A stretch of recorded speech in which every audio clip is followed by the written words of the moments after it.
Bismillahirrahmanirrahim. Perkenalkan, nama saya Ramadhani Kalzum dengan NIM J1A1191179.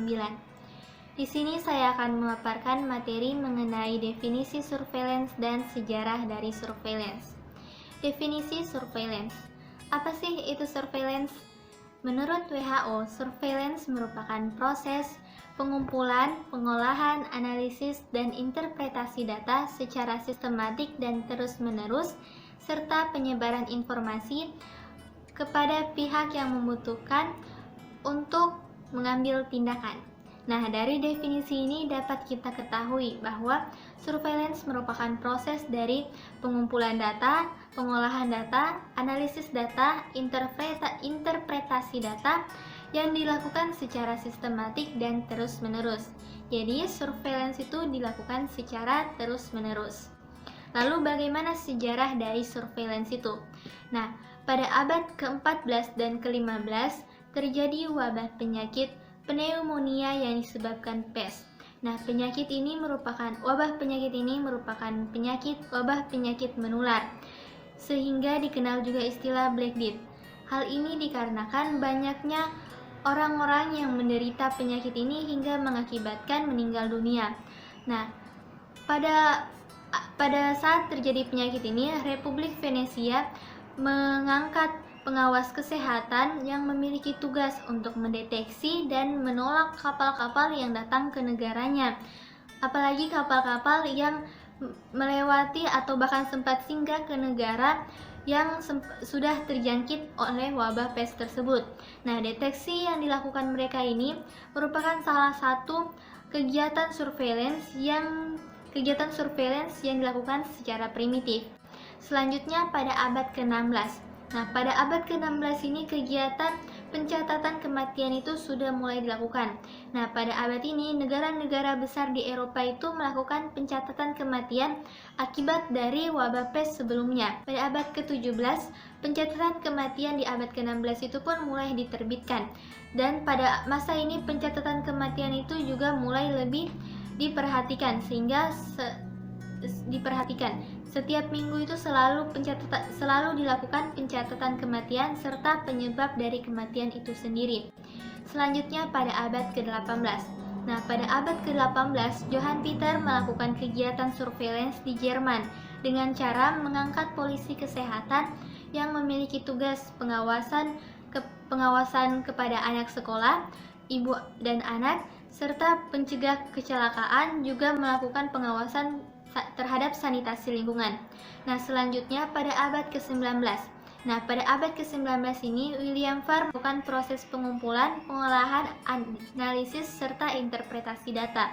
Jadi pada masa ini konsep surveillance modern sudah ada.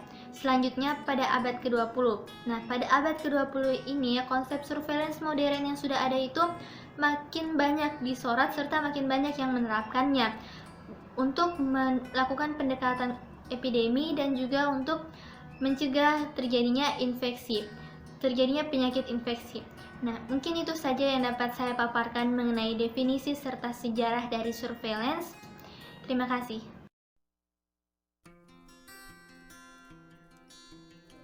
Baik, bismillahirrahmanirrahim. Perkenalkan, nama saya Nurul Mutmainah dengan NIM J1A1191173.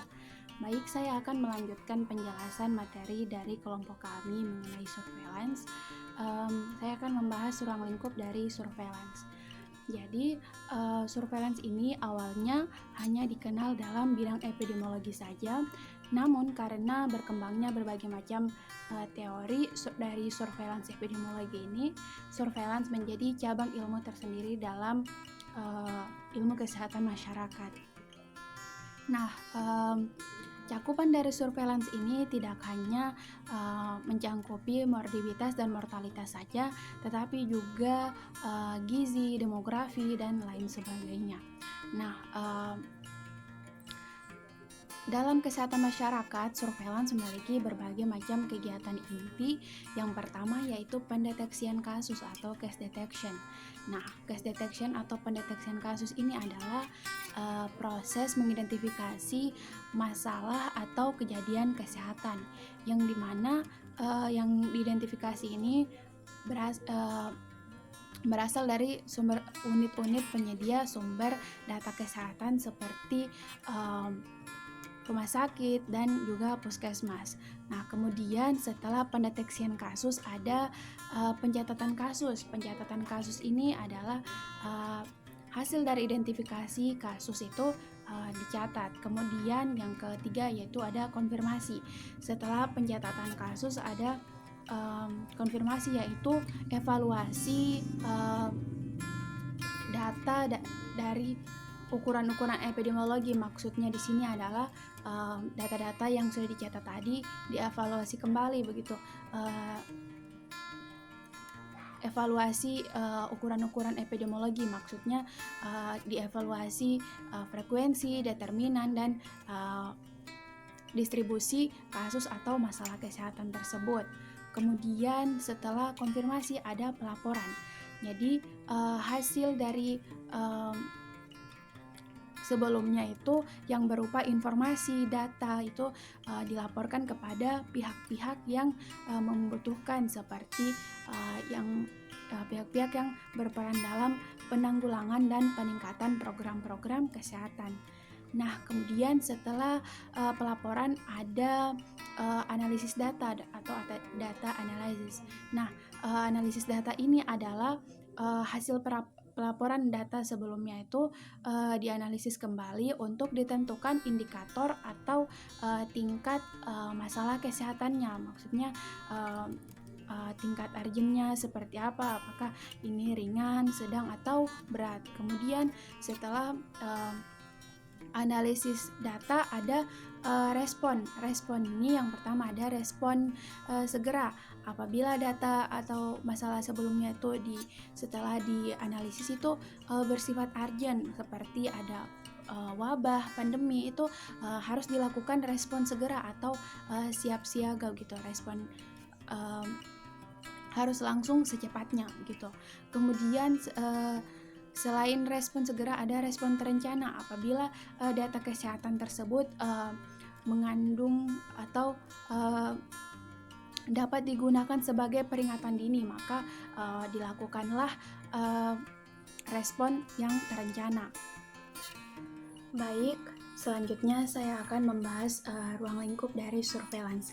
Sebelumnya tadi saya telah menjelaskan berbagai macam kegiatan inti dari surveillance pada bidang kesehatan masyarakat. Nah, kemudian apa saja ruang lingkup dari surveillance? Jadi yang pertama yaitu surveillance penyakit menular, yaitu analisis data yang dilakukan.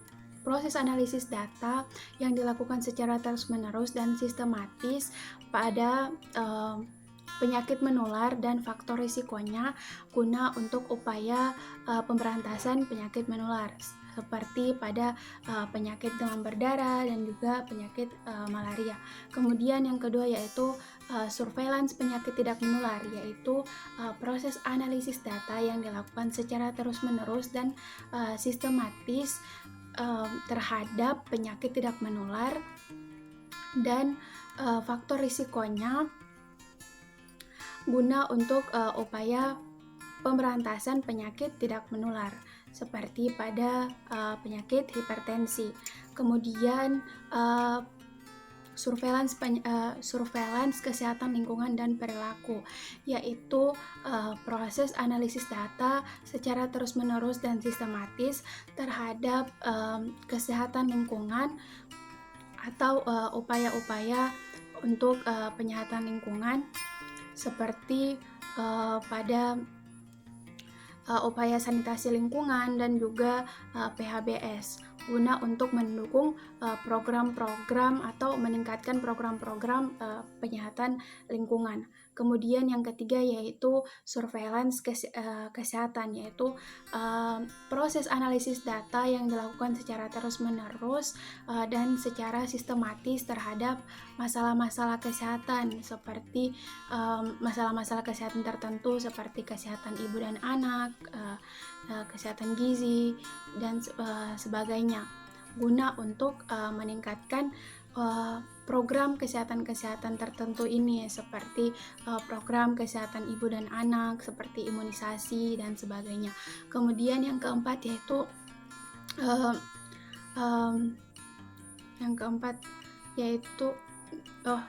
yang kelima yaitu surveillance kesehatan matra. Nah, surveillance kesehatan matra ini adalah proses analisis data yang dilakukan secara terus-menerus terhadap kesehatan matra, yang dimana ini masuk kesehatan matra itu adalah kesehatan-kesehatan pada bidang tertentu, seperti pada bidang kemiliteran atau kerdigantaraan, seperti untuk meningkatkan upaya-upaya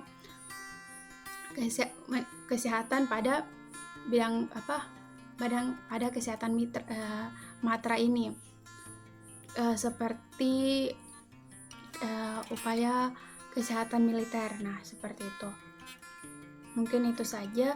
Untuk lebih detailnya akan dijelaskan oleh teman-teman saya satu persatu dari ruang lingkup surveillance ini. Sekian dan terima kasih.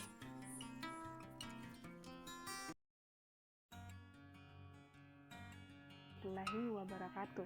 Perkenalkan, nama saya Raden dengan NIM J1A119177. Saya dari kelompok 1. Di sini saya akan menjelaskan tentang surveillance penyakit menular. Pertama yaitu surveillance PD3I. Surveillance PD3I ini merupakan penyakit yang dapat dicegah dengan imunisasi. Penyakit ini biasanya sudah mempunyai vaksin dalam tingkat pencegahannya. Adapun tujuan dari surveillance PD3I ini sendiri yaitu untuk memberikan gambaran penyebaran penyakit di suatu wilayah, serta mendeteksi dan memprediksi kejadian luar biasa penyakit, serta memberikan informasi dalam pembangunan pelayanan kesehatan. Kedua, surveillance acute flaccid paralysis, yaitu pengamatan yang dilakukan terhadap semua kasus lumpuh layut akut pada anak usia di bawah 15 tahun, di mana kelompok umur yang rentan terkena polio. Adapun tujuan dari surveillance ini yaitu untuk mengamati atau meninjau perkembangan program eradikasi polio, serta memberikan informasi dan rekomendasi kepada pengambil keputusan demi keberlangsungan atau keberhasilan program. Yang ketiga yaitu surveillance penyakit potensi wabah, penyakit menular, dan keracunan, yaitu meningkatnya angka kesakitan dan kematian yang bermakna secara epidemiologi pada suatu daerah dalam kurun waktu tertentu dan dapat menjerumus pada suatu terjadinya wabah. Contohnya itu COVID-19 yang terjadi pada saat ini. Keempat yaitu surveillance TBD, yaitu penyakit menular yang sering muncul dan berkembang di daerah tropis. Penyakit ini biasanya disebabkan oleh nyamuk Aedes aegypti. Yang kelima yaitu surveillance malaria. Surveillance malaria yaitu kegiatan pengumpulan dan pengelolaan analisis dan interpretasi untuk mendapatkan informasi yang akurat sehingga dapat disebarluaskan dan menjadi landasan untuk tindakan penanggulangan. Yang keenam yaitu surveillance zoonosis. Zoonosis sendiri yaitu penyakit menular yang disebabkan oleh agen seperti virus, bakteri, dan parasit. Surveillance zoonosis sendiri yaitu kemampuan mengendalikan agen atau penyakit untuk mencegah terjadinya penyebaran penyakit pada lintas batas geografis. Yang ketujuh yaitu surveillance filariasis atau penyakit kaki gajah.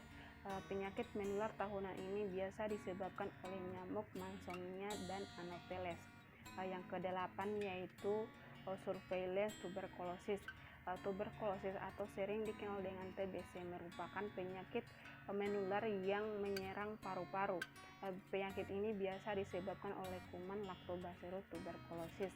Adapun penyebarannya yaitu melalui bersin atau batuk dari si penderita TB itu sendiri. Kesembilan yaitu surveillance penyakit diare. Penyakit diare ini yaitu penyakit yang menyebabkan penderitanya sering buang air besar dengan kondisi tenja encer. Pada umumnya diare ini disebabkan oleh kontaminasi makanan dan minuman terhadap bakteri, virus, dan parasit. Yang ke-10 yaitu kusta, surveillance kusta. Kusta sendiri yaitu penyakit infeksi bakteri kronis yang menyerang sistem pernapasan, jaringan saraf, dan jaringan kulit. Kusta sendiri ini biasa disebabkan oleh bakteri Mycobacterium leprae. Ke-11 yaitu surveillance fambrosia. Fambrosia sendiri yaitu penyakit infeksi jangka panjang yang biasanya menyerang kulit, tulang, dan sendi. Selanjutnya yaitu surveillance HIV dan AIDS. Penyakit ini biasanya menyerang sistem kekebalan tubuh manusia sehingga melemahnya sistem kekebalan tubuh untuk melawan virus dan penyakit. Yang ke-13 yaitu surveillance penyakit menular seksual. Surveillance penyakit menular seksual ini masih berhubungan dengan HIV/AIDS, yaitu penyakit yang menyerang kekebalan tubuh manusia. Penyakit ini biasanya berpotensi pada orang-orang atau masyarakat yang bekerja di seks komersial. Selanjutnya yaitu pneumonia. Pneumonia sendiri yaitu penyakit radang paru-paru yang disebabkan oleh infeksi, baik dari parasit, bakteri, maupun virus. Jadi, inti dari surveillance penyakit menular ini yaitu kegiatan yang dilakukan secara terus-menerus, teratur, tersistematis dalam mengumpulkan, mengelola, menganalisis, dan menginterpretasikan data penyakit menular sehingga mendapatkan informasi yang akurat dan dapat disebarluaskan sebagai landasan untuk tindakan penanggulangan. Mungkin hanya itu yang bisa saya sampaikan mengenai surveillance penyakit menular. Wabillahi taufiq wal hidayah. Wassalamualaikum warahmatullahi wabarakatuh.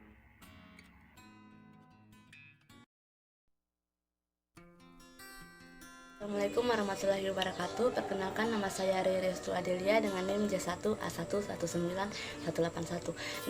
Baik, ruang lingkup surveillance berikutnya adalah surveillance penyakit tidak menular. Contohnya surveillance hipertensi, stroke, dan PJK atau penyakit jantung koroner. Yang kedua, surveillance diabetes mellitus. Ketiga, surveillance neoplasma. Keempat, surveillance gangguan mental. Dan terakhir, surveillance kesehatan akibat kecelakaan. Dengan adanya surveillance penyakit tidak menular ini dapat membantu memberikan informasi kepada pihak pengambil keputusan sehingga kedepannya dapat mengambil keputusan yang tepat. Ruang lingkup surveillance berikutnya adalah surveillance epidemiologi, kesehatan, lingkungan, dan perilaku. Surveillance ini merupakan analisis yang dilakukan secara terus-menerus terhadap penyakit dan faktor risiko. Contohnya seperti surveillance air bersih. Di sini dilakukan pengumpulan data penyakit yang disebabkan oleh air dan pengumpulan jumlah sarana air dan bagaimana bagaimana sanitasi air minum.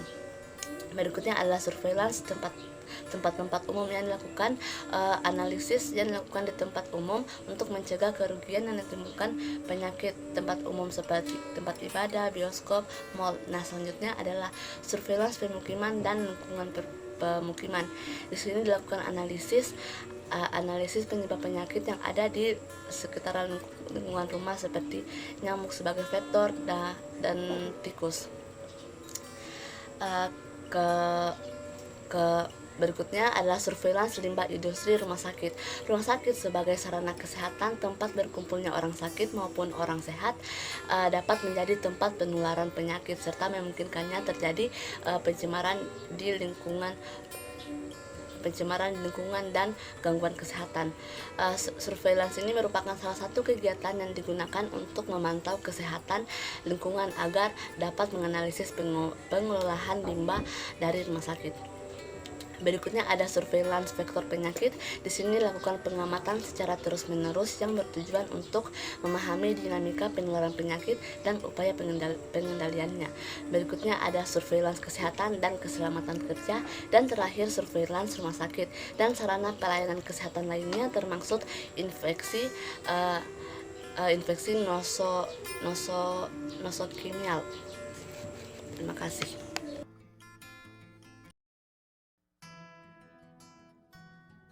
Assalamualaikum warahmatullahi wabarakatuh. Perkenalkan, nama saya Rahma Yulia Amanda dengan NIM J1A1119178. Kali ini saya akan melanjutkan presentasi dari teman saya mengenai ruang lingkup surveillance. Adapun ruang lingkup surveillance selanjutnya yaitu surveillance masalah kesehatan. Surveillance masalah kesehatan yaitu kegiatan pengamatan yang sistematis dan dilakukan secara terus-menerus terhadap suatu data dan juga informasi tentang kejadian penyakit atau masalah kesehatan. Surveillance masalah kesehatan mencakup beberapa hal. Yang pertama yaitu surveillance gizi. Surveillance gizi guna menggambarkan status gizi penduduk dengan referensi khusus bagi mereka yang menghadapi berbagai resiko serta menganalisis faktor-faktor penyebab terjadinya gizi buruk. Yang kedua yaitu surveillance gizi mikro. Surveillance gizi mikro ini seperti kurang yodium, anemia, gizi besi. Yang selanjutnya yaitu surveillance gizi lebih atau malnutrisi. Selanjutnya itu surveillance kesehatan ibu dan anak guna untuk membantu sistem pelayanan untuk kesehatan ibu dan juga anak. Dan selanjutnya surveillance kesehatan lansia. Surveillance kesehatan lansia tujuannya untuk meningkatkan derajat kesehatan lansia untuk mencapai lansia yang sehat, mandiri, aktif dan juga produktif. Selanjutnya itu surveillance penyalahgunaan obat. Surveillance penyalahgunaan obat itu untuk mengendalikan dan juga mengurangi risiko terjadinya penyalahgunaan obat. Yang selanjutnya itu surveillance penggunaan sediaan farmasi. Surveillance ini bertujuan untuk menyediakan alat kesehatan serta menjamin makanan untuk tetap aman, berkhasiat dan juga bermanfaat guna meningkatkan derajat kesehatan masyarakat setinggi-tingginya. Yang selanjutnya itu surveillance kualitas makanan. Surveillance kualitas makanan untuk dilakukan untuk mengendalikan keamanan pada makanan dan juga minuman. Selanjutnya yaitu surveillance kesehatan matra. Surveillance kesehatan matra adalah upaya kesehatan yang dilakukan dalam bentuk khusus yang diselenggarakan untuk meningkatkan kemampuan fisik dan juga mental untuk menyesuaikan diri terhadap lingkungan yang serba berubah-ubah, baik di lingkungan darat, laut maupun udara. Dalam surveillance kesehatan matra ini mencakup beberapa hal. Yang pertama, surveillance kesehatan haji. Surveillance kesehatan haji yaitu kegiatan yang dilakukan untuk mengetahui kejadian yang berhubungan dengan status kesehatan jemaah haji pada siklus musim haji. Yang selanjutnya yaitu surveillance pelabuhan lintas batas. Surveillance pelabuhan lintas batas yaitu pelaksanaan yang dilakukan untuk mengendalikan risiko di lingkungan kerja pelabuhan, bandara maupun lintas batas darat. Yang selanjutnya itu surveillance kesehatan matra. Surveillance kesehatan matra laut yang mana berhubungan dengan kejadian atau kegiatan yang dilakukan di laut yang berhubungan dengan keadaan lingkungan yang bertekanan tinggi. Dan selanjutnya surveillance pada kejadian luar biasa, penyakit dan juga keracunan, yaitu timbulnya atau meningkatnya kejadian atau kesakitan dan juga kematian yang secara epidemiologis pada suatu daerah dalam kurun waktu tertentu.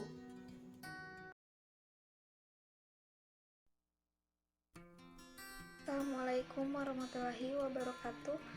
Perkenalkan, nama saya Nurul Fitriana Mardan, NIM J1A1191175. Saya akan menjelaskan tujuan dari surveillance. Menurut Departemen Kesehatan Republik Indonesia, tujuan dari surveillance adalah untuk pencegahan dan pengendalian penyakit pada masyarakat. Selain itu, sebagai upaya deteksi dini terhadap kemungkinan terjadinya KLB atau kejadian luar biasa. Selain itu, tujuan dari surveillance juga untuk memperoleh informasi yang diperlukan bagi perencanaan dalam hal pencegahan, penanggulangan, maupun pemberantasannya dalam berbagai tingkat administrasi. Selanjutnya saya akan menjelaskan tujuan khusus dari surveillance kesehatan. Yang pertama yaitu memonitor kecenderungan atau tren suatu penyakit. Yang kedua, mendeteksi perubahan mendadak insidensi suatu penyakit. Kemudian yang ketiga, memantau kesehatan populasi serta menaksir besarnya beban penyakit pada suatu populasi.